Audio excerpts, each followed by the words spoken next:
എൻ്റെ പ്രവൃത്തി എന്തുകൊണ്ടാണ് എന്ന് മനസ്സിലാക്കാൻ സാധിക്കുന്നില്ലെങ്കിൽ പരിശോധിച്ചാൽ മതി. ഇത്രയും ജലത്തെ മലിനമാക്കുന്ന പ്രവർത്തനങ്ങൾ സമൂഹത്തിൽ ഭയങ്കരമായിട്ട് ദ്രുതഗതിയിൽ നടക്കുന്നു. എന്തിനു വേണ്ടിയിട്ട്?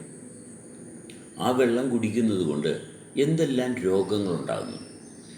എന്നിട്ട് ആ വെള്ളം ഫിൽട്ടർ ചെയ്യാനായിട്ട് വേറെ കുറേ മാർഗങ്ങൾ. നമ്മൾ കുടിക്കുന്ന വെള്ളം മലിനമാക്കിയിട്ട് ആ വെള്ളം ഫിൽട്ടർ ചെയ്യാൻ വേണ്ടി വേറെ കുറേ ടെക്നോളജികൾ.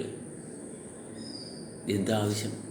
അപ്പം നമ്മൾ തന്നെ മറ്റുള്ളവർ ആരോ പറഞ്ഞ കേട്ട കാര്യങ്ങൾ നമ്മളിൽ നടപ്പിലാക്കാൻ ഇതൊക്കെയാണ് ശരി, അതൊക്കെയാണ് ശരി, ഇങ്ങനെ പോകാൻ പാടുള്ളൂ. എടാ, അവനവൻ നിലനിൽക്കുന്ന അവസ്ഥയിലല്ലേ അവനവൻ്റെ ശരി. അവനവനിലുണ്ട് അവനവൻ്റെ ശരി. അത് അവനവൻ്റെ അനുഭവത്തിലൂടെ മാത്രമേ അതിനെ സാക്ഷാത്കരിച്ച് നിലനിന്ന് കൊണ്ടുപോകാൻ പറ്റത്തുള്ളൂ. അതല്ലേ ഏറ്റവും വണ്ടർഫുൾ എന്ന് പറയുന്നത്.